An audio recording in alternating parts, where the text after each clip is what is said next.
adalah fakta bahwa banjir yang terjadi di Jakarta kemarin itu terjadi sebelum banjir kiriman, sebelum air kiriman, karena ini terjadinya dini hari. Ini berarti bermasalah Jakarta dengan daya tampung airnya. Dan yang kedua adalah fakta bahwa sungai-sungai kecil, ini berdasarkan hasil reses saya di lapangan, itu banyak sekali yang tidak dikeruk pada zaman Anies menjabat.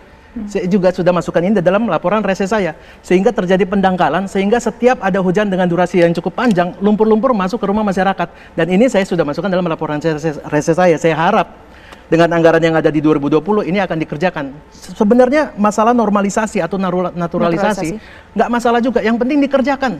Kemarin ini masalah serapan anggaran juga banyak juga yang rendah, Mbak. Sebenarnya nggak cuma masalah pembebasan lahan saja. Ini pengadaan pemasangan pompa pengendali banjir aja. Kita dapat poinnya beberapa Pusat, ada. Hanya 0,67%. Oke, menurut Mas Justin, wakil rakyat dari fraksi PSI ada sejumlah permasalahan itu. Kita tangkap. Betul. Bagaimana dengan wakil rakyat dari Gerindra? Iya, kalau disebut ada beberapa data-data yang disebut tentang serapan ya, pengerukan. Menurut saya ya, catatan saya juga di setahun ini ya, kan itu kan harus dibicarakan dalam konteks tadi Pak Anies mengatakan pembagian tugas ya. Sudah disebut jelas 13 sungai besar itu menjadi tanggung jawab pemerintah pusat. Oke. Satu ya, itu penting 13 sungai. Apa itu? Ciliwung. Mbahnya sungai itu Ciliwung. Satu, karena Pak Anies tidak punya tanggung jawab, maka kesalahan tidak bisa ditumpahkan di situ. Satu. Kedua, apakah Pak Anies mengerjakan sungai-sungai selain Ciliwung? Iya. Ya, misalnya apa? Naturalisasi baru bisa dilakukan di Kalisunter. Kemudian waduk-waduk juga diperbaiki. Drainase kota ya, apa sebut biasanya drainase kecil ya, mikro drainase diperbaiki. Itu sudah dites pada tanggal 17 Desember. Bagaimana dengan pengerukan tadi yang sempat diproses dan juga penyerapan anggaran yang rendah tadi? Kalau kalau Bung Justin reses ya, itu sebetulnya di beberapa titik-titik sungai yang tidak bisa masuk alat berat.